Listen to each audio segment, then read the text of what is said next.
Bonjour, comment allez-vous ce matin? On est le lundi 20 octobre, ça y est, on arrive, on arrive bientôt au mois de novembre. J'espère que vous avez passé une bonne semaine et un bon week-end la semaine dernière. Évidemment, il s'est passé plein de choses hein. La semaine dernière, on a eu notre nouveau rythme de live la semaine dernière, avec le lundi, mercredi, vendredi et quelquefois, comme je vous avais dit, les vendredis et les mardis, puisqu'on a vu le retour de Corvus la semaine dernière, jeudi dernier avec les frappes en L5, qui s'est très bien passé. Bon, à part le début, on a un problème de son, mais c'est pas grave. Euh, et puis voilà. Et puis week-end assez chargé pour ma part, avec surtout un samedi assez chargé avec beaucoup de routes, beaucoup de réunions. Mais ça a été, voilà, évidemment. Ça a été. En tout cas, j'espère que pour vous, ça a été la semaine dernière, évidemment. Et puis c'est les vacances, ça y est, c'est vrai, c'est les vacances. Premières vacances voilà, de l'année scolaire, je précise. Voilà. Évidemment, ce matin, on va retrouver comme d'habitude l'actu du matin, le planning dans quelques instants aussi, la petite session géographie avec Géo Matin. La météo, bien sûr, qui va se trouver changeante par rapport à ce que je vous annonçais les semaines d'avant. L'Astromatin, évidemment, la recommandation TV et série, comme d'habitude, au 10 mat. Le à l'affiche, également. Les infolites, évidemment, que vous avez bien aimé la semaine dernière. Et évidemment, on terminera avec le top 5. Et sinon, on va commencer tout de suite avec un clip.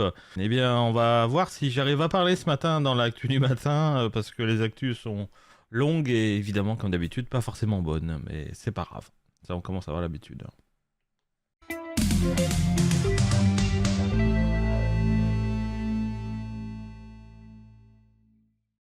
Putain, j'ai des petits yeux ce matin, je trouve que ce matin là. Oh, on va se réveiller, un petit peu le gros. Bref, du coup, on va commencer avec évidemment la première info. C'est hier matin, hein, aux alentours de 9h30, où un ou plusieurs individus ont tenté de pénétrer, enfin, ont pas tenté, ils ont pénétré par effraction dans la galerie d'Apollon, qui est l'une des salles du Louvre, où sont conservés les bijoux d'une importance historique considérable. Les malfaiteurs ont ciblé deux vitrines très sécurisées et emporté 8 bijoux décrits par les autorités comme une valeur patrimoniale inestimable. Parmi les objets volés figurent un diadème de la reine Marie-Amélie ou de la reine Hortense, un collier et une boucle d'oreille de cette même collection, ainsi qu'un collier en émeraude et une paire de boucles d'oreilles en émeraude de la parure de l'impératrice Marie-Louise, une broche dite reliquaire, un diadème de l'impératrice Eugénie et un grand nœud de corsage broche de l'impératrice Eugénie. L'un des bijoux a d'ailleurs été retrouvé brisé à l'extérieur du musée. Les forces de l'ordre estiment que les voleurs ont dû le laisser tomber dans leur fuite. Sur le plan de l'organisation, l'enquête a été confiée à la brigade de la répression du banditisme. La ministre de l'Intérieur indique que 3 à 4 auteurs sont recherchés et qu'il s'agit d'une équipe expérimentée et que les cambrioleurs ont utilisé une nacelle ou un engin d'accès que vous voyez sur l'image pour pénétrer par une fenêtre à l'étage. Le musée a été fermé pour la journée, le temps de sécuriser le site et de procéder aux constatations. Aucun blessé n'a été signalé. Mais enfin, quand même, la nature des objets, bijoux historiques liés aux familles royales et impériales françaises, rend le vol non seulement important en valeur financière, mais surtout symboliquement. C'est un vol touchant le patrimoine national. Quand même. On continue avec la deuxième info. Évidemment, après 4 semaines d'audience, la cour d'assises du Tarn a rendu vendredi dernier son verdict dans le procès de Cédric Jubilard. Il était jugé pour le meurtre de son épouse, Delphine Jubilard, disparue dans la nuit du 15 au 16 décembre 2020 à Cagnac-les-Mines. Le tribunal l'a reconnu coupable et l'a condamné à 30 ans de réclusion criminelle. Décision adoptée par une majorité de 7 voix sur 9. Il est retenu que l'accusé a volontairement donné la mort à son épouse. L'annonce du verdict a été accueillie par un profond soulagement par les 15 parties civiles, donc les enfants, famille de Delphine et les proches, qui attendaient évidemment cette reconnaissance. Et pour la défense, en revanche, le verdict est jugé un peu violent.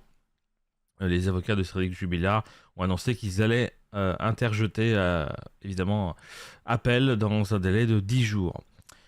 Parmi les points marquants du dossier, bien qu'il n'y ait ni corps retrouvé ni aveu de l'accusé, Le tribunal s'est appuyé sur un faisceau d'indices convergents selon l'article, notamment les témoignages des enfants du couple, hein.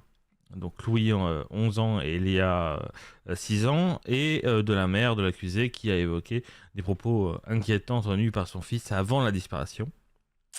L'attitude de Cédric Jubilard pendant le procès a également été scrutée, hein. Ses mots de clôture avant la cour furent, je cite, je tiens à dire que je n'ai absolument rien fait à Delphine.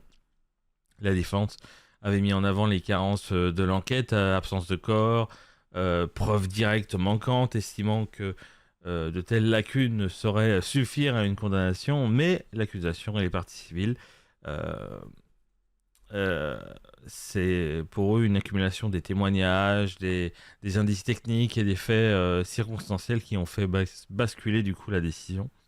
Et un autre élément est à venir, évidemment, la décision relative à l'autorité parentale de Cédric Jubilard et aux intérêts civils a été émise en délibéré et du coup sera rendue le 1er décembre. En attendant, évidemment, Cédric Jubilard a été reconduit à la prison après l'audience, évidemment. Troisième info, on va continuer à parler de prison avec Nicolas Sarkozy qui est sur le point d'être écroué du coup à la prison de la Santé à Paris, normalement demain. Voilà. Après avoir été condamné à 5 ans de prison avec exécution provisoire dans l'affaire dite du financement libyen de sa campagne de 2007. Du coup, dans les jours qui précèdent, du coup, les préparatifs sont révélateurs. Son sac avec les effets personnels autorisés, vêtements, 3 livres, 10 photos de famille, apparemment.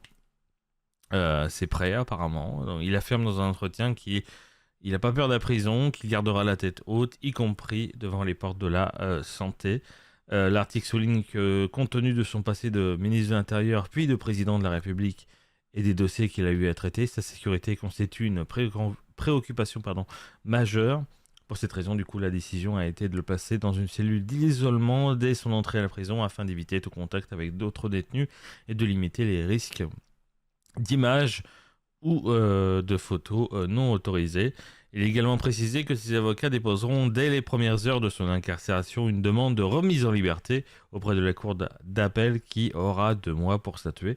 Dans l'esprit de Nicolas Sarkozy, cette incarcération marque l'entrée d'un nouveau chapitre d'une vie déjà riche en rebondissements, mais qu'il affirme vouloir affronter sans crainte.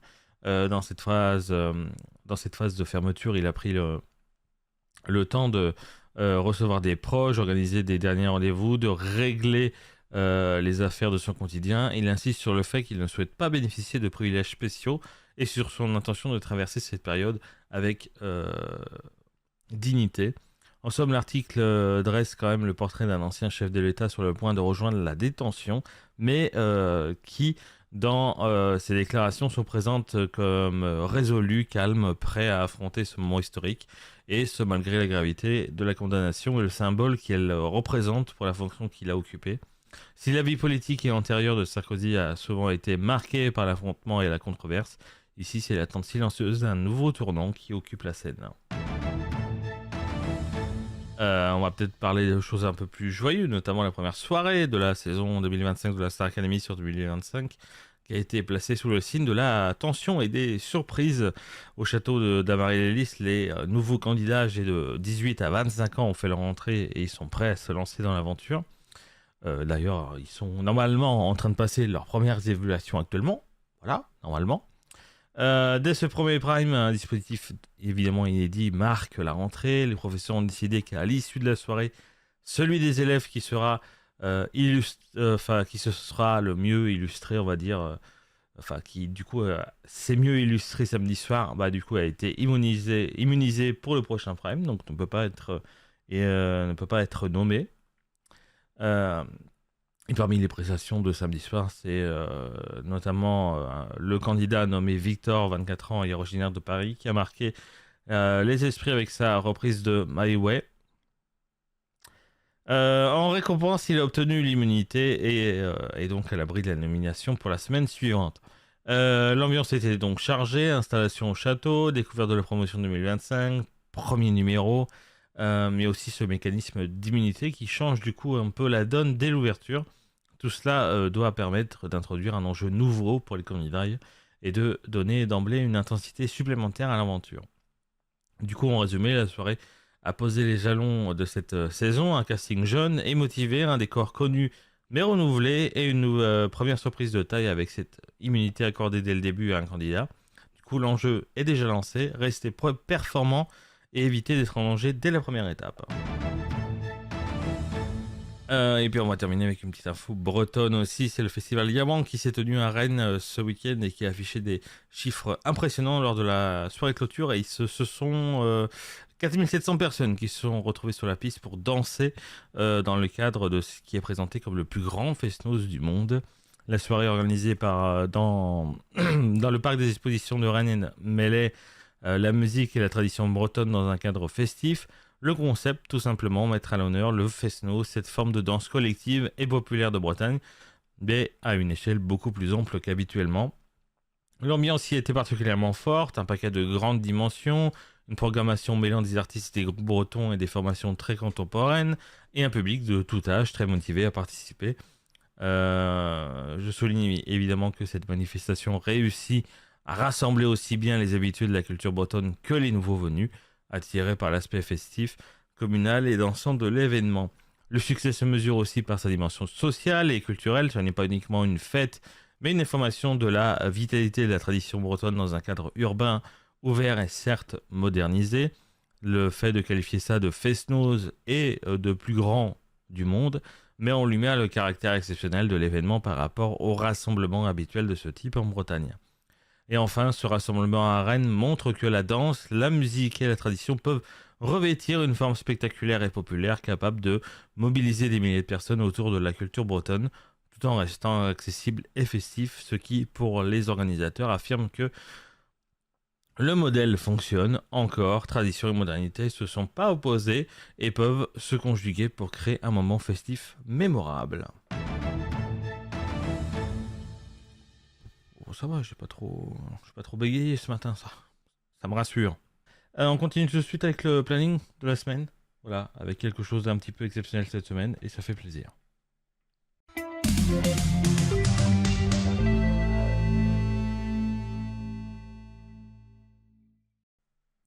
Cette semaine, effectivement, un petit planning sympatoche qui ressemble un petit peu à celui de la semaine dernière, mais avec quelque chose d'exceptionnel cette semaine. Voilà, évidemment, comme d'habitude, vous avez l'habitude de vous retrouver dans Bonjour c'est Prisme chaque lundi matin. Voilà, jusqu'à midi, nous sommes ensemble.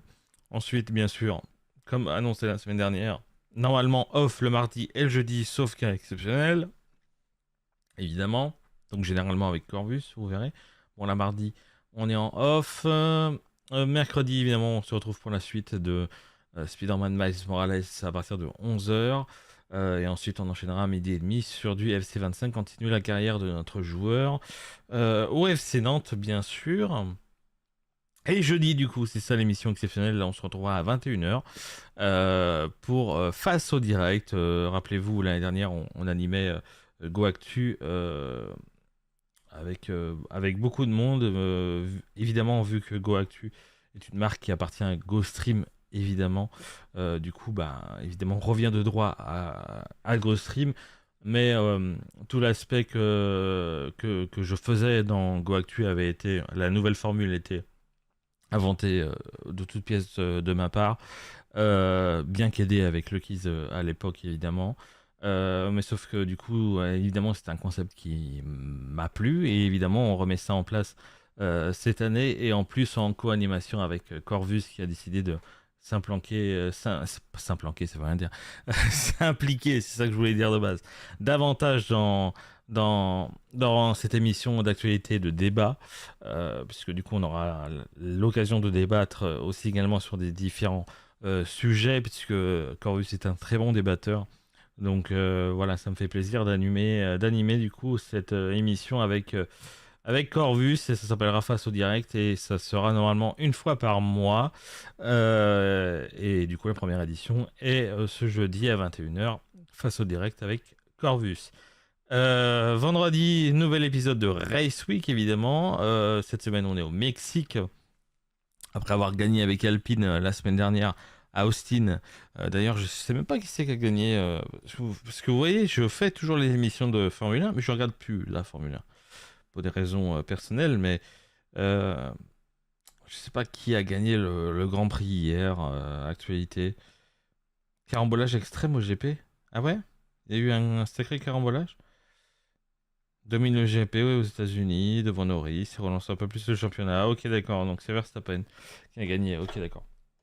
Donc on verra bien. Donc là, on va faire le Mexique vendredi matin et on enchaînera bien sûr avec Sleeping Dogs. Ça, évidemment, ça nous fait toujours plaisir. Sleeping Dogs, on prend toujours autant de plaisir. Et ce week-end, bien sûr, off, puisque j'ai une grosse répétition de danse dimanche. Donc je suis obligé de bosser un petit peu. Bonjour, c'est Prisme en grande partie le samedi. Donc voilà. Donc on se voit même gros week-end de boulot là, qui arrive, évidemment. On y va pour la petite session géographie maintenant, avec bien sûr Géomatin.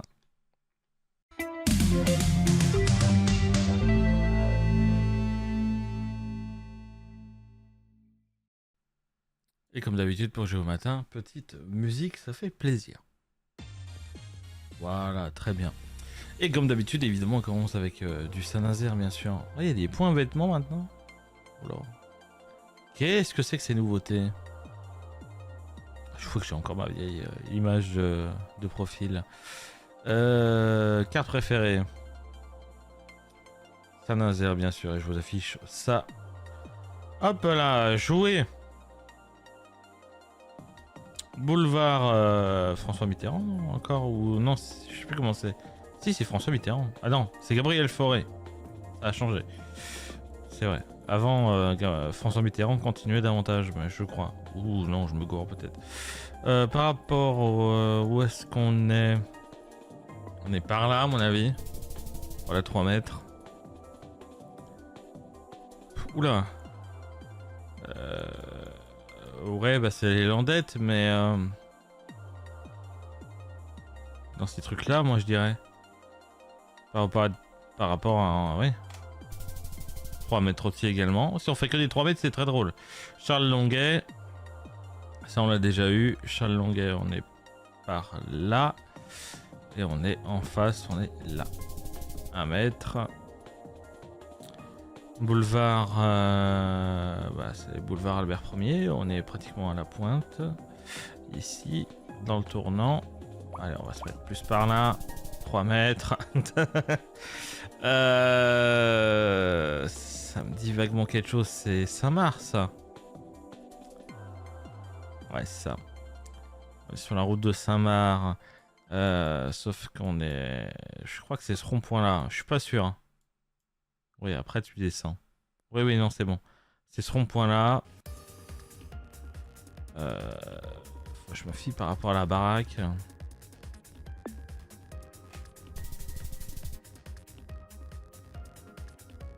Ouais, bon, ça passe. Ok, 25 000. Ok, on retente un tout petit peu. Là, on est De Gaulle. Parce qu'on est à ce croisement là. Immaculé. Pas une insulte, hein. Attention. Immaculé, non. Alors là, par contre, pour se trouver correctement dans la bonne rue, ça va être chaud. Ça va être chaud. Je pense qu'on est là. Ouais, 12 mètres, ça passe quand même. Hop. Pardon, hop. C'est offert par la maison. Oh, c'est rue du Bois-Savary. Le Bois-Savary, il est là. Nous sommes derrière. Attendez. Allez, où la Vue République là? Voilà. On doit être là. 7 mètres. Ok. Et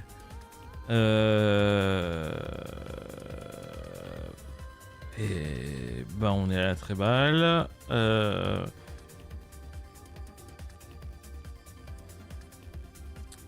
Là. On doit être par là. Allez, des bagnoles. On n'a pas de difficulté. Et là, on est derrière le Décathlon. Non, on est avant la rue.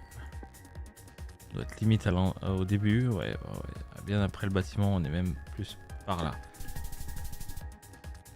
Voilà. 2 fois 25 000 en pas, en pas beaucoup de temps. On a jusqu'à quelle heure? Ok, d'accord. Bon, ça, on a le temps. On a le temps. On peut même se refaire un Saint-Nazaire si on veut. Voilà. Ça, tranquille. Easy, avenue Côte d'Amour, enfin route de la Côte d'Amour, on est en dessous, au-dessus de la route, pardon. Voilà. Ça pue la sous-préf, ça. La sous-préf. Non, ça pue la sécu, c'est ça que je voulais dire. Genre là. La chatte. Ok. Ok. On est là. Albert Ier, encore. Ok. Là, ça va être chaud pour ce... Je pense qu'on est là. Bon, on n'est pas dedans, hein, vraiment. Route des Fréchets. On est pratiquement bâtiment. Tac. Tac. Ici. Voilà, 25 000. En 1 minute 2. Est-ce que c'est bon pour vous? Allez, on va aller faire un petit tour en France parce qu'on montre qu'on est imbattable à Saint-Nazaire. Après, on a eu des points faciles. Donc là, on n'est plus à Saint-Nazaire. Oh putain, il y a de la pente. Il y a de la pente. Oh non, c'est des panneaux jaunes. Oh non, c'est des panneaux de rue jaunes. Les panneaux de rue jaunes, si j'ai bonne mémoire, je crois que c'est Saint-Étienne. Et j'aime pas Saint-Étienne. Je suis désolé hein, pour les Stéphanois, mais j'aime pas. Je crois que c'est Saint-Étienne. Hein. Je peux me gourer. Hein. Il y en a peut-être d'autres, hein, des villes qui ont des panneaux de rue jaunes, mais de mémoire, j'ai que ça. Vous pouvez pas m'aider Non. D'habitude sur les poubelles, il y a peut-être les communes d'indiquer, mais pas là. On est à côté d'une 4 voies. Ça, par contre, ça peut peut-être aider. Le puits Firmini.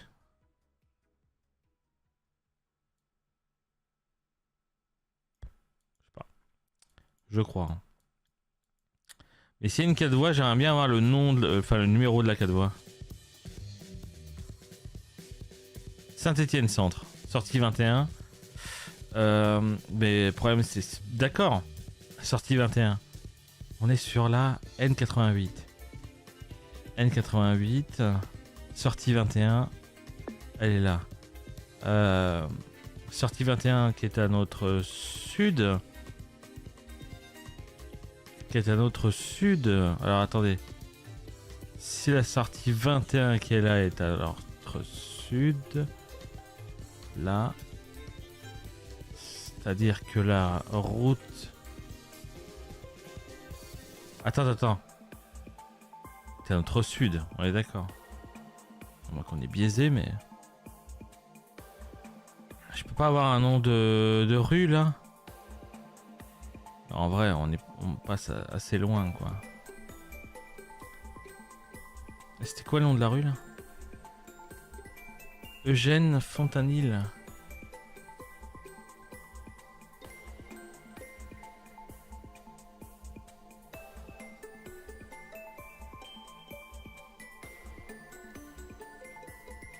Ouais, c'est bien. On était si haut que ça? Ah oui, là. Eugène Fontanille. Donc ça doit être celle-là. Donc nous on devait être dans celle-là.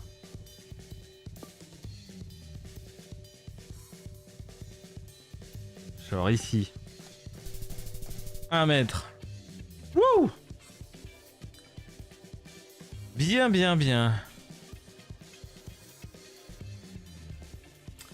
Qu'est-ce donc que cette ville pluvieuse? Déjà les panneaux de rue ont été retirés, c'est génial. Oh, c'est du braise. Conan Meriadec. Et c'est marqué en breton en dessous. Ok.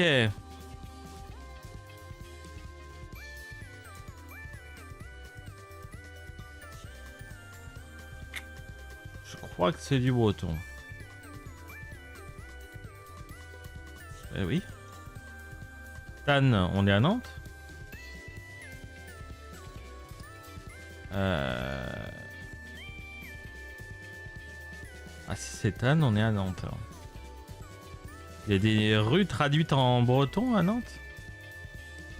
Putain. Azeltov.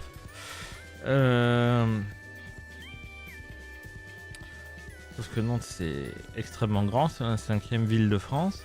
Et du coup, si j'ai pas de panneau, ça m'aide pas. Beaulieu. Ouais. Ouais. Ouais, bon, c'est Nantes, ça c'est 100% confirmé.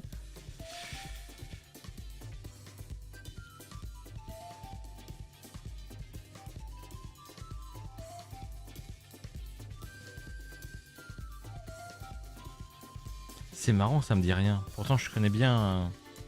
Je connais un peu Nantes. Hein. Il y a un Lidl et tout. C'est peut-être au niveau de la gare, non? Non, pas du tout. Centre-ville CHU, ok, d'accord. On était en quelle rue de base là? Parce qu'on a un grand rond-point.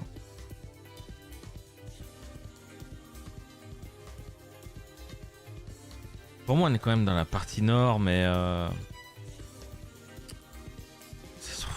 ça se trouve, je vais pas trouver. En fin de compte, c'est compliqué, Nantes. À mon nord, centre-ville, le CHU et tout ça. Ah ouais. Je crois que c'est CHU qui est là. Ouais. Si Beaulieu. Attends, Baba. Ok, c'est bon, j'ai trouvé. Conan Meriadec. Donc on est pratiquement à. Oui, bah oui, le mini rond-point. Donc oui, non, c'est ça, on est là. On est là. On a trouvé quand même. Rue Madier, Mongeau.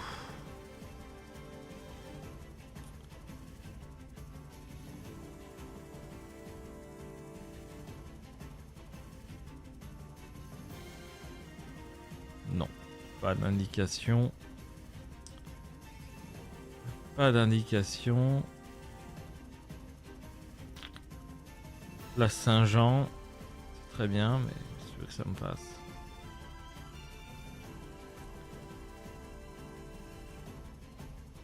Valence, merci. Valence, ici. Je pense qu'on est dans le centre historique. Donc faut trouver une place. De Halle de Saint-Jean. Je pense qu'on est là. Hop. Dunkerque Centre. Merci beaucoup. Hop. Il y a un Ibis Hotel. Est-ce que vu que les hôtels sont indiqués, si j'arrive à le faire sans bouger, ça serait incroyable. Mais je crois pas. Va falloir regarder tous les hôtels et tout.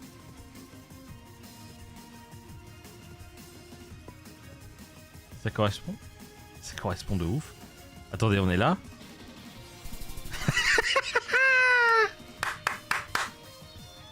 Incroyable! Incroyable, oula! Bah on est à Bayonne. Ah bah ouais. On est à Bayonne. Je vais essayer de le faire en no move. Attendez, parce que ça fait des mois et des mois que je suis pas allé.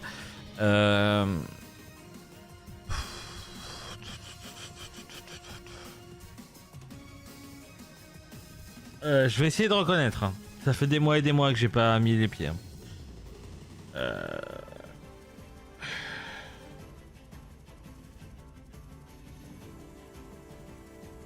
Pour moi c'est cette place. Enfin pour moi c'est cette rue là, mais ça se trouve pas du tout. Hein.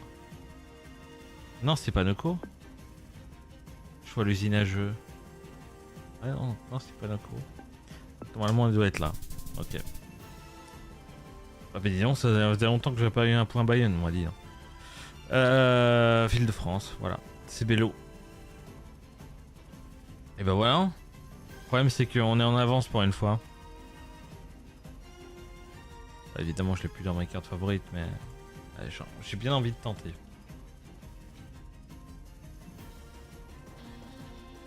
Ouais, c'est celle-là.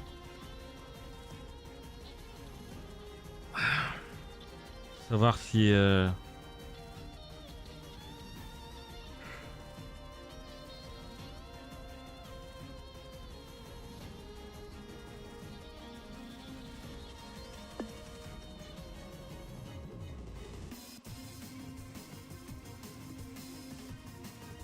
Savoir si j'ai toujours mes références ou pas. Ouais, ok.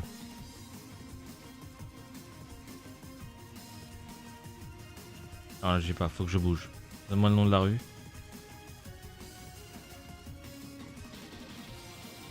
Ouais, bah oui, j'ai déjà eu, mais...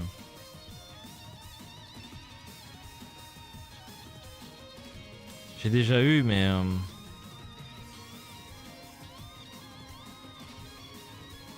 Faut que je me rappelle où c'est, quoi.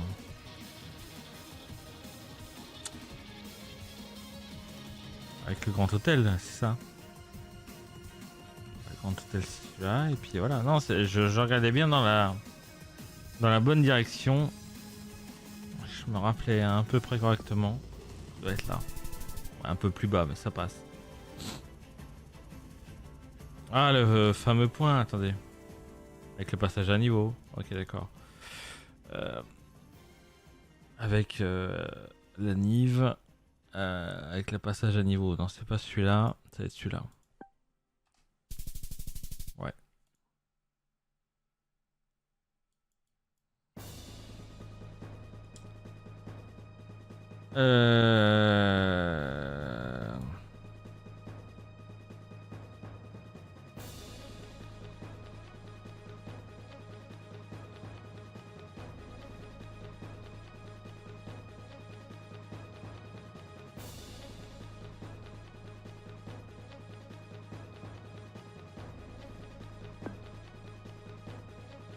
Pour moi, tu descends. Non, Paulmy. Non, non, c'est ça. Non, on doit être par là. Vous serez gouré. Bon, là, c'est un peu loin, mais... Et puis ça, c'est facile.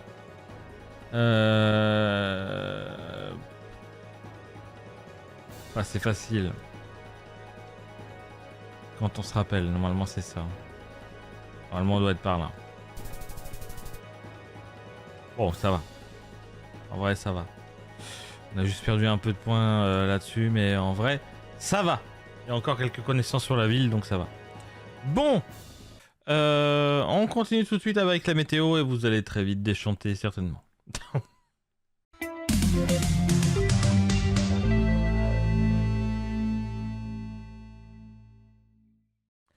La météo de cette semaine qui est un petit peu dégueulasse. Évidemment, vous allez voir déjà. Ah oui, évidemment, il y a les screen écran. Comme d'habitude. Faut que je le mette dans le ticker celui-là d'ailleurs. Tiens, je vais le mettre tout de suite. Dans le routing, pardon. Non, c'est pas là. C'est... Oui, une colorimétrie bizarre sur ce... hop là. Bien sûr. Et puis ensuite, il faut que je désactive. Attendez, c'est des petits trucs pour l'instant. En attendant, regardez la carte, hein, évidemment. Vous allez voir qu'effectivement, il y a des choses un petit peu bizarroïdes, vous allez voir. Enfin, vous voyez comme quoi le temps n'est pas parfait, hein, effectivement. Vous voyez comme quoi les orages arrivent sur le Nord France. Hein, après avoir eu 2 semaines de belle météo, c'était évident que évidemment que ça allait évidemment se dégrader. Hein. On a eu beau temps pendant 2 semaines, donc évidemment ça se dégrade. C'est donc évident. Les orages du coup qui arrivent sur la partie nord et la pluie aussi également sur une grande partie de la France. Hein. Vous voyez comme quoi il y a un petit peu de soleil qui se maintient dans le sud-ouest. Bande de chanceux. Et puis vraiment des gros orages. Par contre, vraiment à l'extrême sud-est de la France avec des orages qui sont annoncés du côté de Nice, Cannes et tout ça. Mais sinon, il pleut à peu près partout en France ou alors c'est très nuageux et avec des averses voilà, relatives sur la plupart de la France. Et vous allez me dire, Qu'en est-il de demain? Eh ben, demain, rebolote, voilà, pour la plupart de la France, avec des intempéries qui se dirigent encore vers le côté est, hein. C'est souvent comme ça se dégage souvent vers l'est, avec du coup quelques nuages qui continuent à stagner un petit peu sur la partie ouest et un peu nord, où on aura du coup des averses encore de temps en temps. Et puis voilà, on est dans la température de saison, dans la météo de saison, donc en soi-même, rien d'étonnant pour l'instant. Et vous allez me dire pour la semaine comment ça va se passer. Et ben, pareil, à peu près avec le temps qui apparemment pourrait s'améliorer pour le week-end. Et ça tant mieux, avec enfin, s'améliorer vendredi avec des nouveaux intempéries qui arriveraient probablement samedi pour faire ensuite un dimanche un petit peu plus beau et ensuite un début de semaine prochaine normalement on aura beau temps, mais sinon on devrait avoir des averses assez régulières tout au long de la semaine pour la plupart de la France, donc c'est comme ça. Pour la météo, en ce 20 octobre, on souhaite déjà une bonne fête aux Adeline, aux Aline et aux Lynn aussi, tout simplement. Le soleil s'est levé à 8h18 ce matin, se couche à 18h51. Je crois qu'on perd 3 minutes de soleil, que le soleil du coup est levé pendant plus de 10h, 10h32 je crois de mémoire. Et la citation de la semaine, aimer deux femmes, c'est avoir deux soleils dans le même ciel et comprendre trop tard que même le plus vaste horizon ne supporte qu'un seul. Enfin, qu'un. Voilà. Voilà pour la météo de la semaine. Et évidemment, je me gourre de boutons comme d'habitude. On continue, on va aller voir ce que préparent les astres pour cette semaine. C'est parti pour l'Astro Matin.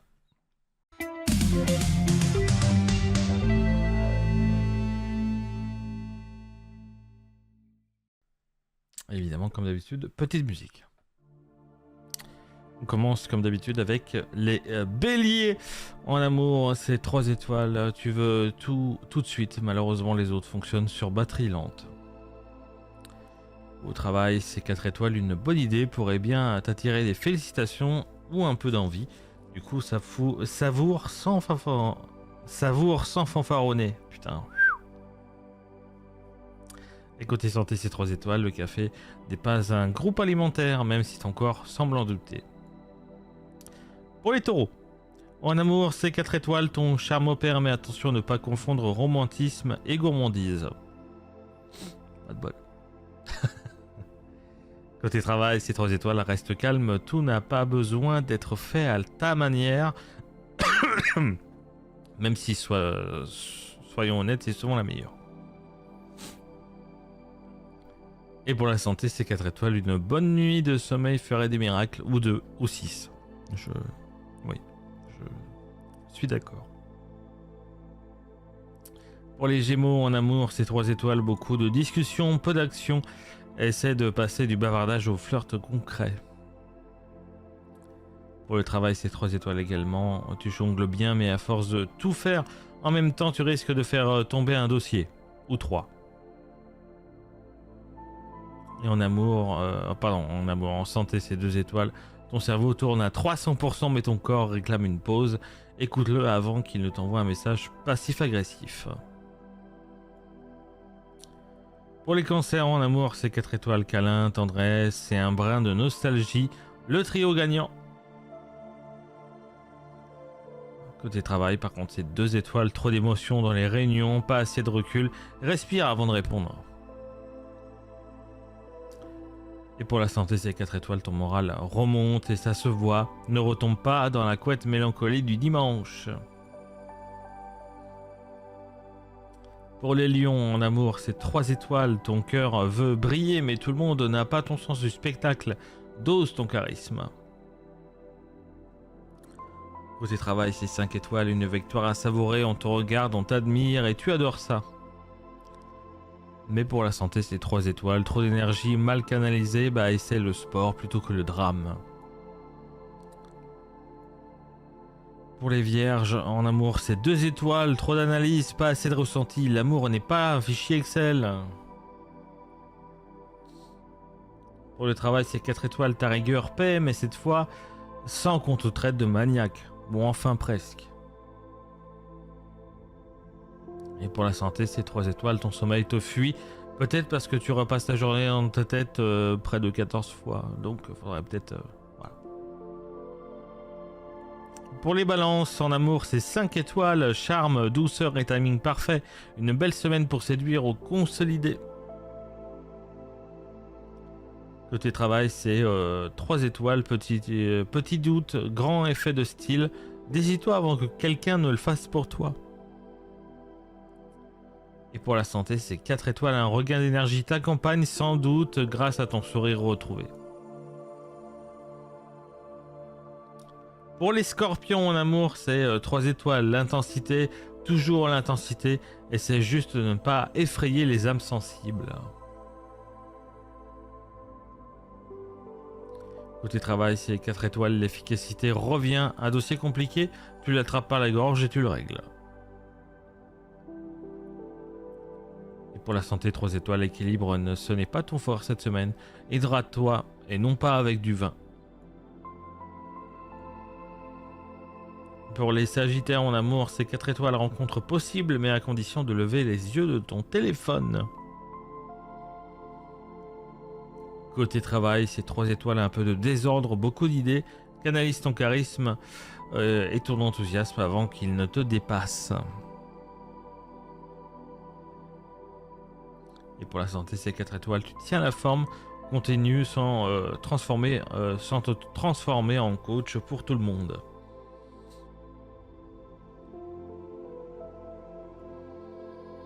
Capricorne, en amour, c'est 2 étoiles, tu sembles distant même quand tu dis je t'aime, du coup rebranche ton côté humain. Par contre, côté travail, là c'est 5 étoiles, la rigueur paie, promotion, reconnaissance ou au moins une vraie pause café. Et pour la santé, c'est 3 étoiles, fatigue raisonnable, mais rien d'inquiétant. Un peu de détente te ferait du bien. À moi aussi d'ailleurs. Pour les Verseaux en amour, c'est 4 étoiles. Tu intrigues, tu séduis, mais tu n'échappes pas. Mais tu t'échappes, pardon, dès qu'on te cerne. Du coup, garde un pied dans la réalité. Côté travail, c'est 3 étoiles, bonne créativité, mais la logistique, c'est pas ton truc. Et pour la santé, 4 étoiles, morale au top pour les Verseaux. Tu rayonnes presque trop, mais les autres te détestent un peu pour ça.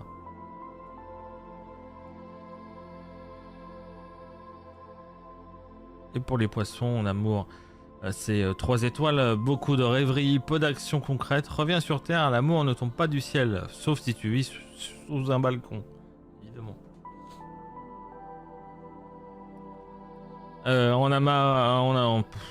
Au travail, c'est 4 étoiles.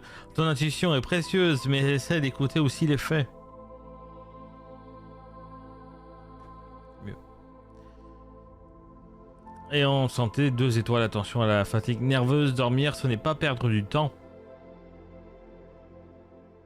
Il faut faire attention. Et voilà pour l'astromatin de la semaine. En espérant que on vous annonce de bonnes choses pour vous la semaine prochaine.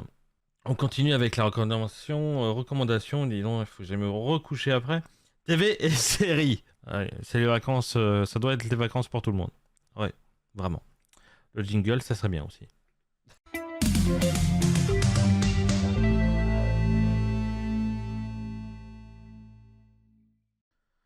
La recommandation TV et séries, on commence toujours avec les séries cette semaine, avec la saison 3 de La Diplomate qui est sortie sur Netflix.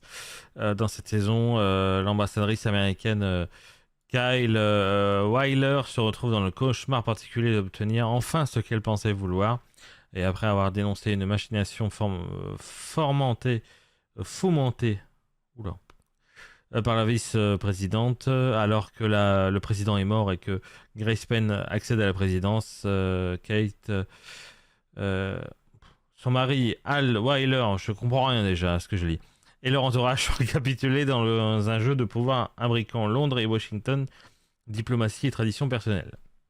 Du coup, dans cette saison 3 de La Diplomate, apparemment ça tient toujours haut la tension, bien interprétée, riche en rebondissements et portée par une écriture affûtée. Elle captive cette nouvelle saison. Toutefois, elle permet aussi des moments un peu surchargés ou qui demandent de suspendre davantage son incrédulité. Bref, du coup, si vous aimez un peu la politique faire son façon trailer au voltage, eh ben, ça vaut le détour. Autre série que je vous recommande, c'est The Last Frontier, saison 1 qui est sur Apple TV+. La série suit Frank Remnick, l'unique marshal des États-Unis en poste dans une région reculée de l'Alaska, quand un avion de transport de détenus s'écrase dans la zone de la nature sauvage et libère des dizaines de criminels dangereux. Remnick doit protéger sa communauté tout en démêlant un complot bien plus vaste qu'un simple accident. Du coup, visuellement impressionnante et dotée d'un cadre très atypique, hein, évidemment, on est dans l'Alaska sauvage pur et dur. La série a le charme d'un trailer d'action façon prison transport gone wrong, on va dire, mêlé à une intrigue d'espionnage et de conspiration. Cependant, l'ensemble a été critiqué par un ton parfois inégal et des rebondissements qui peuvent sembler tirés par les cheveux, et les critiques sont mitigées. Euh, Ça peut plaire aux amateurs de séries d'action survitaminées, mais ceux qui cherchent la subtilité ou de la cohérence rigoureuse risquent d'être déçus. Autre série que je vous recommande, Long Short Story, pour sa première saison sur Netflix. Ça a été écrit par Raphaël Bob Waksberg, hein, on lui doit aussi BoJack Horseman.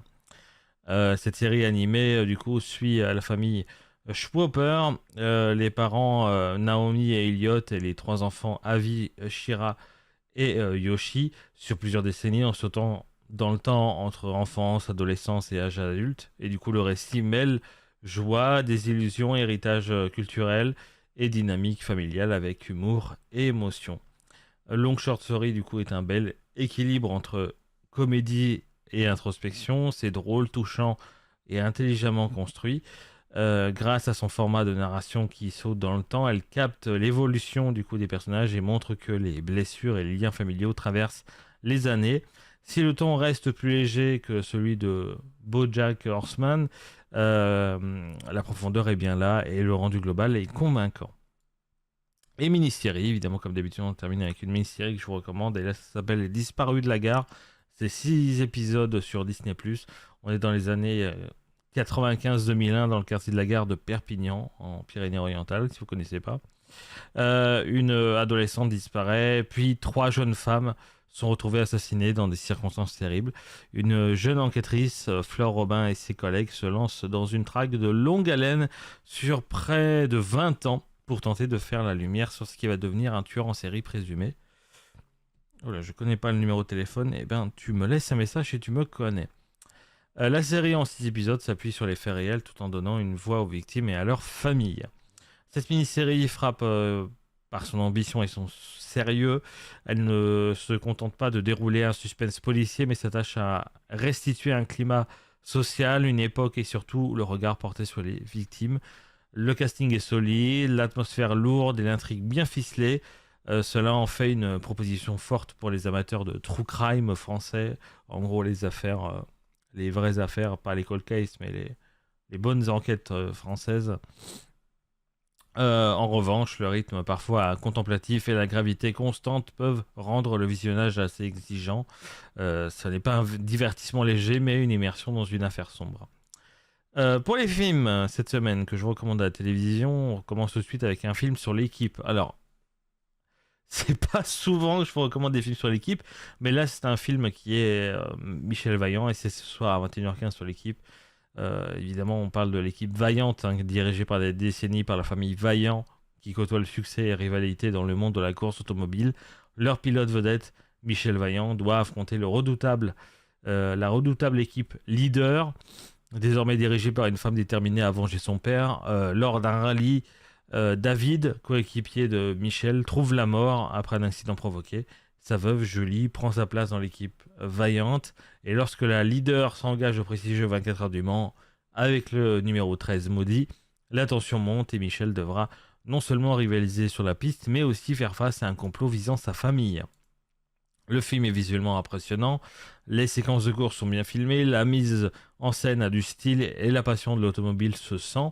Toutefois, l'adaptation de la bande dessinée, hein, parce qu'on vous rappelle que Michel Vaillant, c'est une bande dessinée avant tout, est jugée assez faible, hein. Les personnels manquent de profondeur, l'intrigue mêle course et trailer de manière parfois confuse, et certains fans de la BD originelle ont été peut-être déçus, mais voilà, c'est quand même à voir pour les amateurs de belles images et de sport auto, enfin, moins pour une intrigue très poussée, voilà, évidemment. Sinon, je vous recommande le film Pourquoi je vis sur Nouveau 19 mardi soir à 21h10.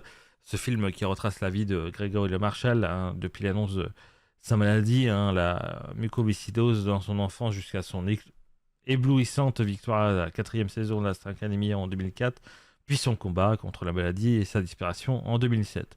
Ce film est une très belle initiative, hein, l'interprétation de Michael Lumière dans le rôle de Grégory est souvent salué par sa sincérité et sa ressemblance frappante, pardon, avec le chanteur. Toutefois, il souffre d'un traitement assez scolaire et convenu, avec une réalisation télévisuelle assez classique et certains choix, c'est-à-dire scènes ou chronologie, ont été critiqués comme manquant de profondeur et de nuances. Mais je vous invite quand même à regarder ce film. Autre film que je vous recommande, c'est Permis de construire, un mercredi soir à 21h25 sur TMC. C'est Romain, dentiste à Paris, qui apprend la mort de son père parce qu'il l'avait pas revu depuis des années. Et il hérite du coup d'un terrain en Corse ainsi que d'une dernière volonté, y faire bâtir la maison de ses rêves. Mais transformer ce terrain en maison devient un vrai casse-tête, surtout pour un citadin parisien. Cette comédie du coup est écrite par le fameux Corse Eric Fraticelli, joue sur les clichés de la Corse et sur le découpage Paris-Île, du coup, avec un ton léger et quelques gags efficaces. Toutefois, certaines critiques estiment que le film manque d'originalité et retombe dans des ressorts vus et revus, ce qui atténue l'impact. Mais en vrai, j'ai vu ce film et c'est très drôle. Autre film que je vous recommande, du coup, dernier film, c'est Ténor, et c'est dimanche prochain à 21h10 sur W9, film que j'ai vu aussi également. Du coup, ce film Ténor est réalisé par le grand Claude Zidi Junior, cette fois-ci. Raconte l'histoire d'Antoine, un jeune banlieusard parisien qui mène une double vie, étudiant en comptabilité sans grande conviction et livreur de sushi à ses heures perdues. Il excelle aussi dans des battles rap, mais sauf que lors d'une livraison à l'Opéra Garnier, il croise le chemin de Madame Loiseau, professeur de chant lyrique, qui devine chez lui un talent brut pour l'opéra. Alors qu'il s'engage dans un apprentissage lyrique, Antoine cache ce nouveau rêve à son entourage, issu de la culture rap banlieue, et se retrouve tiraillé entre les deux mondes. Du coup, le film Ténor se distingue par son idée originale de fusionner le rap de banlieue et le chant lyrique, et son énergie communicative. Le film offre de beaux moments musicaux et émotionnels, et le personnage d'Antoine est attachant. On le suit avec plaisir dans sa quête de reconnaissance et de voix propre. Cependant, il souffre parfois d'un scénario un peu trop prévisible et de quelques raccourcis qui nuisent légèrement à la crédibilité de l'ensemble, notamment sur l'apprentissage express du chant lyrique, enfin de l'art lyrique en globalité. Et en somme, du coup, c'est une belle leçon d'espoir et de dépassement. Et voilà. Donc, c'est très sympathique à regarder. Donc, si vous êtes intéressé, c'est Ténor. Et c'est dimanche soir sur W9 à 21h10. Voilà. Voilà pour les recommandations de la semaine, en espérant que certaines choses vous intéressent pour cette semaine. Et on continue tout de suite avec l'audimat. On va voir ce qui a le mieux marché la semaine dernière. Et je le dis tout de suite, la Star Academy n'est pas dans le top 3. MDR. Et c'est tout de suite. Avec le jingle, c'est mieux.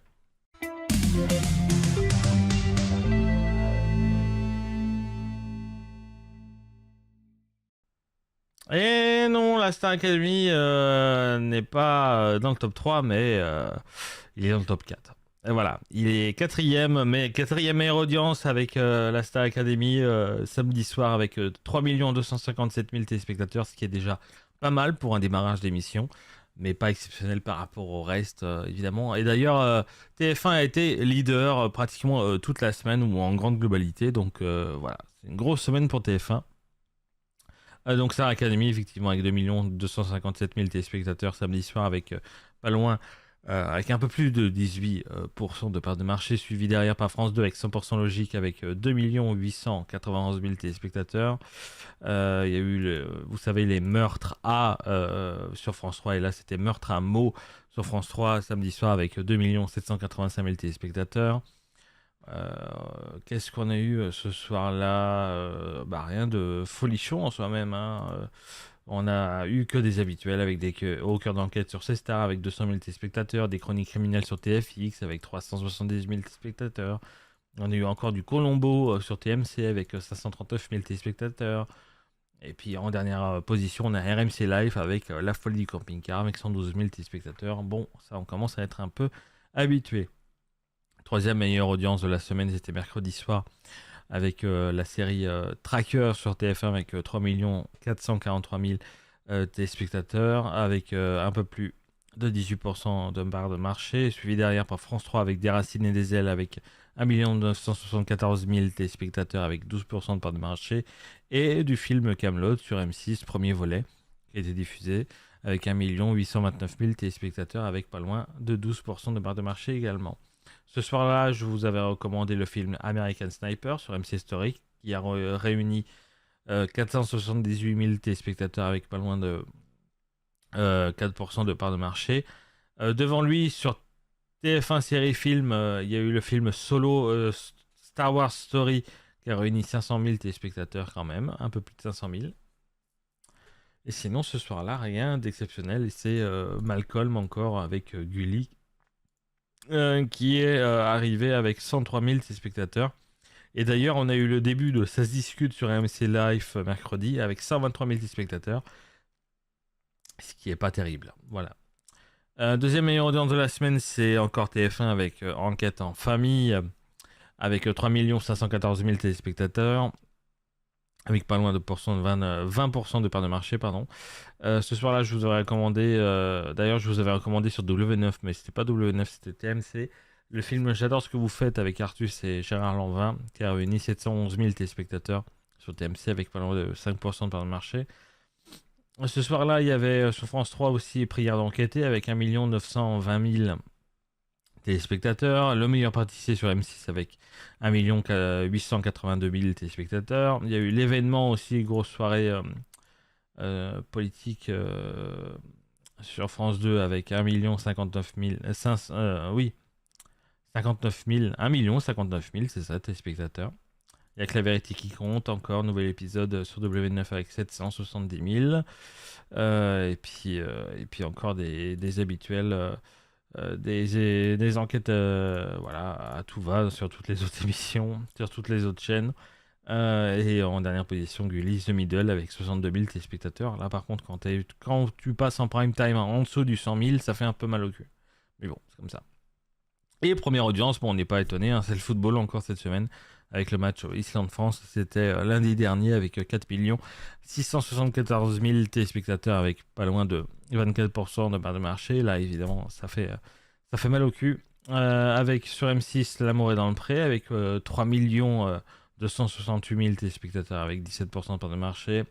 Sur France 2, on avait Mort au sommet avec 2 742 000 téléspectateurs. Potiche, sur France 3, le film Potiche, avec 1 258 000 téléspectateurs. On avait Taken 3 sur W9, 770 000 téléspectateurs. Le film Wasabi avec Wasabi, je crois que c'est avec Jean Reno, je crois, sur TF1 série film, qui a réuni 568 000 téléspectateurs. Le film Le Diable s'habille en Prada, TMC, sur TMC avec 528 000 téléspectateurs. Et puis voilà. Et puis le dernier de la soirée, c'était RMC Story avec les experts du nettoyage avec 146 000 téléspectateurs. Voilà les meilleures audiences. Est-ce que Star Academy remontera un petit peu cette semaine avec un peu plus de téléspectateurs? Je pense que là, Star Academy a atteint peut-être son pic aujourd'hui, enfin avec le dernier prime, et elle le réatteindra, je pense, lors de la finale ou demi-finale. Tout dépend, savoir si l'engouement se fait auprès des candidats et tout ça. Donc en vrai, ça peut augmenter, comme ça peut stagner et comme ça peut descendre aussi. Donc on verra bien. Voilà en tout cas pour les meilleures audiences de la semaine dernière. Et puis là, on va aller se renseigner à ce qui sort au cinéma cette semaine. Et comme d'habitude, c'est pas ouf, évidemment.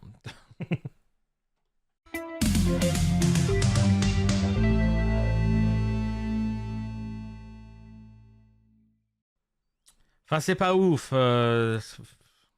C'est au goût de tout le monde, quoi, évidemment.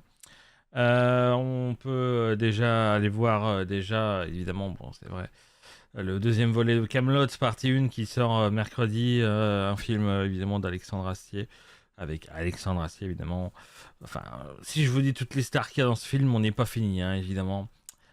Pour ceux qui connaissent pas Camelot, hein, cette fois-ci dans cet épisode, c'est les dieux qui sont en colère contre Arthur après la destruction de Camelot. Donc on refuse obstiné de tuer Lancelot, précipite le royaume de l'ogre à sa perte et réunit ses chevaliers, novices, téméraires et vétérans désabusés autour de la nouvelle table ronde et les envoie prouver leur valeur aux quatre coins du monde, des marais ocaniens aux terres glacées du dragon au Palétian.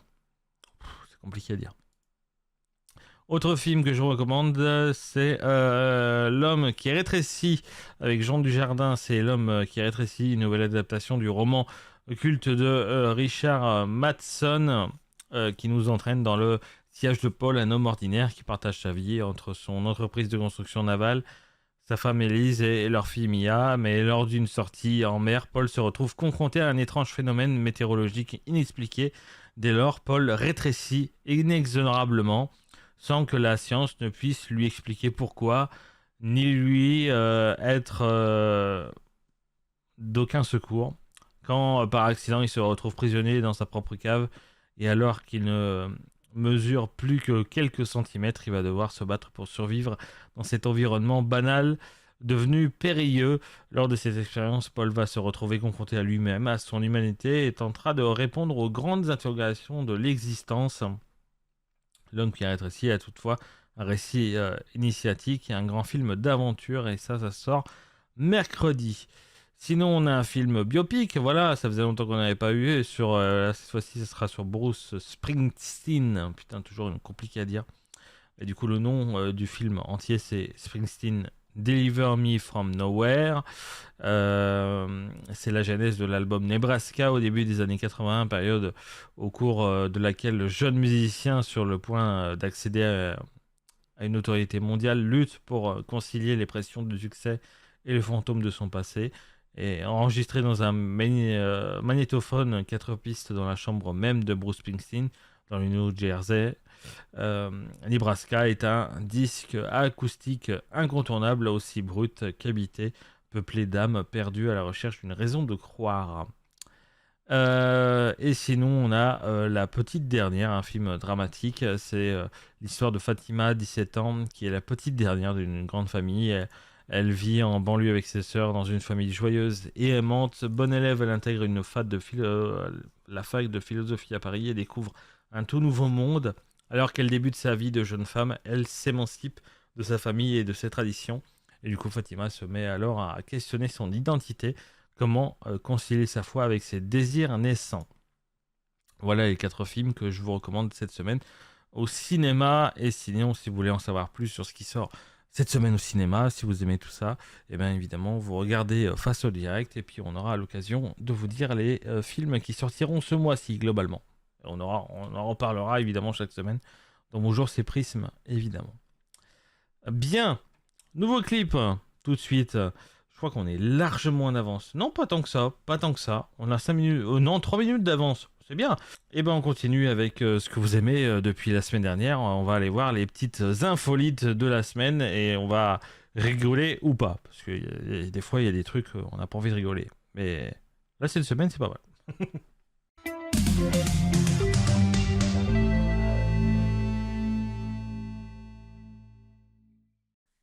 Les infolites de la semaine, on commence tout de suite avec une scène incroyable, une scène digne d'un film comique qui s'est déroulé début juin au Royaume-Uni. C'est un petit groupe de moutons grimpés sur le toit d'une maison pour échapper à la police. Oui, vous avez bien entendu, ouais. L'histoire relayée par le Parisien s'est passée dans un village du nord de l'Angleterre. Les forces de l'ordre avaient été appelées pour intervenir après que plusieurs moutons s'étaient échappés d'un enclos et erraient dans les rues du bourg. Mais à leur arrivée, les policiers ont découvert une situation improbable. Les animaux, au lieu de se laisser rattraper, avaient trouvé refuge sur le toit d'un bâtiment. Grâce à une pente naturelle du terrain ou à une rampe d'accès, ils avaient réussi à grimper jusqu'aux tuiles perchées à quelques mètres de hauteur. Les autorités locales ont reconnu qu'il s'agissait d'une première du genre dans la région. Jamais auparavant, des moutons ne s'étaient retrouvés ainsi sur le toit pour éviter la capture. Les pompiers ont finalement été appelés en renfort pour sécuriser la zone et redescendre les animaux sans les blesser. Et après plusieurs heures d'efforts et une bonne dose de prudence, les moutons ont pu être ramenés au sol sains et saufs, sous les yeux amusés des habitants. L'affaire a été relayée évidemment partout dans les réseaux sociaux et a rapidement fait le tour du pays, suscitant un mélange d'étonnement, mais aussi voilà, quand même d'humour autour de cette évasion aérienne, aussi improbable que parfaitement britannique. Autre infolite, c'est un apiculteur âgé environ de 70 ans qui a été interpellé un vendredi après-midi à Cervera, dans la province de Lleida, dans la Catalogne espagnole, lors d'un contrôle routier, tout simplement. Les agents de la police catalane lui ont reproché de ne pas porter sa ceinture de sécurité et ont ensuite fait un test d'alcoolémie qui a révélé 0,38 mg par litre de sang d'air expiré. Enfin, litre d'air expiré, pardon, excusez-moi. Lorsque, du coup, les policiers ont voulu effectuer un second test, l'apiculteur s'est montré menaçant en ces termes, je cite, « Je vais vous tuer maintenant ». Puis d'un geste inattendu et grave, il s'est dirigé vers l'arrière de sa camionnette où se trouvait un essaim, du coup, je sais pas comment on dit, d'abeilles. Il a ouvert les portes et a libéré les insectes sur les forces de l'ordre. Ces dernières ont été piquées à de multiples reprises. Les policiers ont dû chercher refuge et aidés par les clients d'un restaurant voisin. Plusieurs ont été hospitalisés et traités aux corticoïdes à cause des piqûres. L'apiculteur a été interpellé pour agression, mais relâché sous caution quelques heures plus tard. Sa condamnation n'était pas connue au moment de la publication de l'article, mais l'affaire prête évidemment réflexion. Un simple contrôle de sécurité s'est transformé en un incident lourd impliquant menaces, alcoolémie et l'usage d'abeilles contre moyen d'attaque. Elle pose des questions sur la responsabilité et la dangerosité d'une telle action, évidemment. Autre infolite, là on est dans un quartier résidentiel de Bordeaux, plus précisément dans le secteur du Grand Parc, pour ceux qui connaissent. 3 hommes se sont introduits dans une habitation mercredi 11 juin, peu après le matin. Un voisin, alerté par des bruits suspects venant de la maison voisine, a contacté évidemment les forces de l'ordre. Et à leur arrivée, les policiers ont observé sur place une vitre brisée, une porte forcée, indice clair d'une effraction. Là, pour l'instant, tout va bien. Les agents ont d'abord fouillé le rez-de-chaussée, sans y trouver personne. Lorsqu'ils sont montés à l'étage, la scène, là par contre, a été un peu plus étonnante, parce que du coup, il y avait 3 hommes, âgés de 32, 41 et 42, qui étaient allongés dans des lits, comme s'ils dormaient paisiblement. Interpellés par les policiers, ils ont déclaré être les occupants légitimes de la maison, après avoir été réveillés par les arrivées des forces de l'ordre. Or, l'heure était d'environ 11h15, ce qui rendait l'alibi peu crédible, du coup déjà d'une base.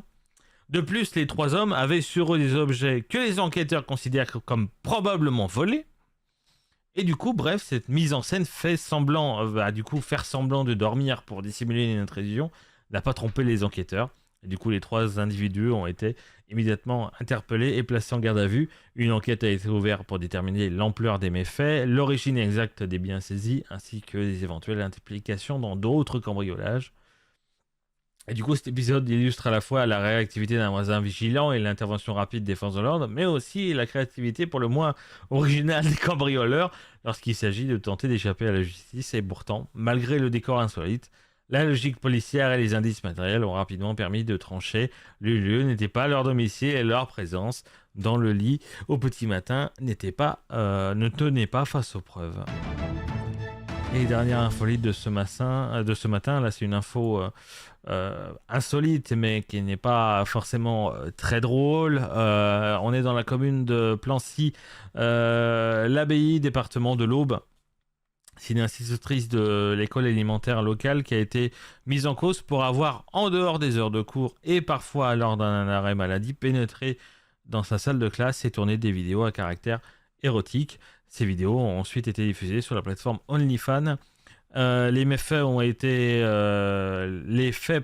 révélés après que des habitants et des parents d'élèves ont signalé des allées et venues inexpliquées dans l'établissement scolaire les week-ends.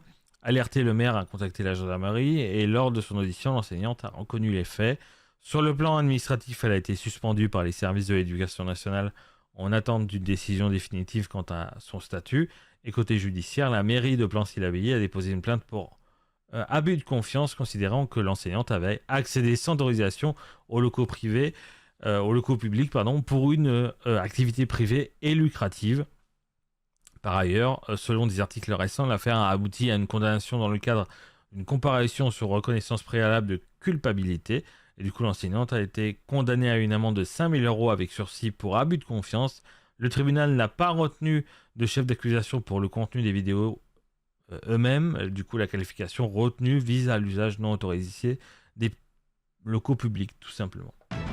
Sur soi-même, elle a le droit de faire ce genre de vidéo, mais pas dans ce genre de lieu, quoi. Faites ça chez vous, madame, pas dans des lieux où vous enseignez à des enfants, quand même. C'est incroyable, ça. Et tout de suite, c'est l'heure du top 5 de la semaine. Et voyons voir, du coup, quels sont les meilleurs clips de la semaine dernière.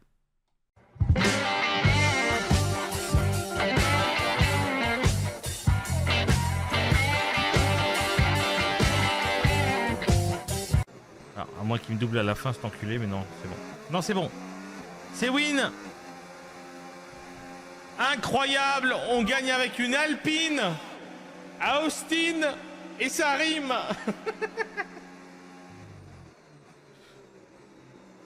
Incroyable. En vrai, la course a été incroyable. Franchement, j'ai kiffé cette course. Incroyable.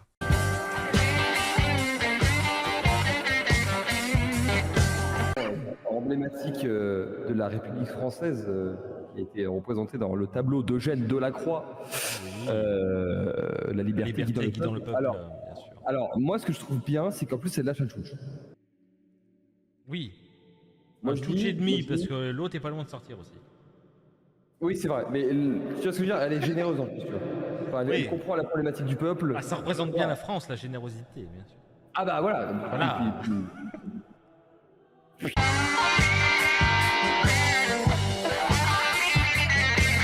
le droit de vous enfuir.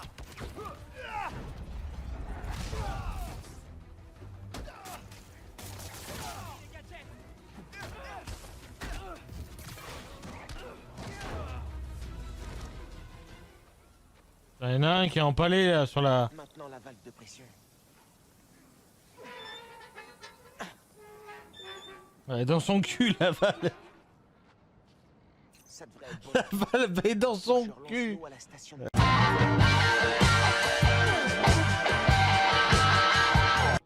Écoutez, je me permets de faire une petite représentation de la scène. Il a fait ceci.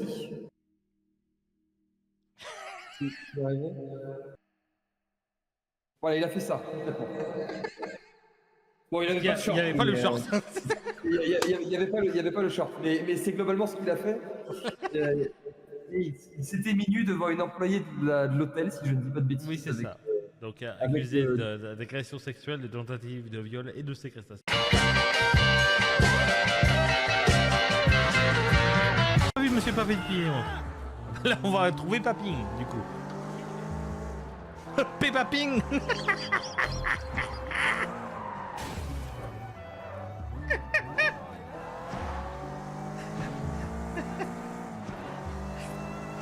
Peppa Ping. Non, Paping.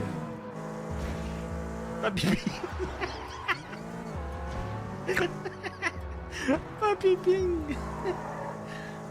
Bref.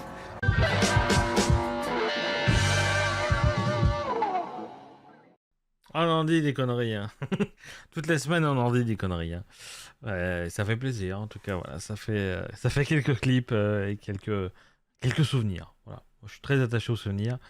Et puis, voilà, on bouge la gueule des souvenirs. C'est pas grave. Merci à vous aussi également d'avoir suivi cette émission. C'est ainsi qu'on clore cette émission en avance. C'est incroyable. Je pensais pas que pour une fois, on aurait fini en avance. Voilà. Voilà, bah écoutez. Ça a été clair, concis cette semaine. Voilà, au niveau GeoGuessr, on était plus fort que d'habitude et du coup, bah voilà, on termine notre émission en avance. Voilà, tout simplement. Je vous réinvite évidemment, ça par contre, je peux vous montrer du coup. Je peux me permettre de vous remontrer le planning évidemment de la semaine en vous réinvitant évidemment à venir nous regarder, à venir me regarder déjà cette semaine et surtout nous regarder avec Corvus jeudi soir 21h pour la première édition de Face au Direct. On aura l'occasion de résumer l'actualité. De débattre aussi également, de vous présenter quel film va sortir aussi dans la semaine, enfin dans le mois, voilà, enfin, on parlera de plein de choses avec Corvus et c'est jeudi soir à 21h, donc on vous invite à venir nous regarder. Je vous souhaite à tous encore une excellente journée, merci à vous encore de venir me suivre chaque semaine, évidemment dans vos jours c'est Prisme, donc je vous souhaite à tous une belle semaine, bonnes vacances aussi pour ceux qui sont en vacances scolaires aussi également. Ça fait pas de mal de pas avoir beaucoup de danse pendant les vacances et ça c'est très bien. Comme ça me laisse plus de temps de bosser sur différents projets. Donc bonne semaine, bonnes vacances. Et puis bonne journée aussi, avant tout. Parce que voilà, bon lundi à tous. On sait très bien que pas beaucoup de monde aime le lundi. Moi j'aime pas beaucoup le lundi non plus. Mais bon, on est là. Voilà, comme ça. Et en plus, il pleut aujourd'hui. Donc voilà. Profitez-en pour vous reposer. Pour ceux qui peuvent se reposer. Voilà, évidemment. Et on pense à ceux qui travaillent aussi également, c'est pas bien simple, surtout avec un temps pareil. Mais bon, c'est l'automne. Bon lundi, bonne semaine, merci à vous de me suivre chaque semaine. Des bisous et à la semaine prochaine. Des bisous. Générique de fin, il est là. Bisous tout le monde.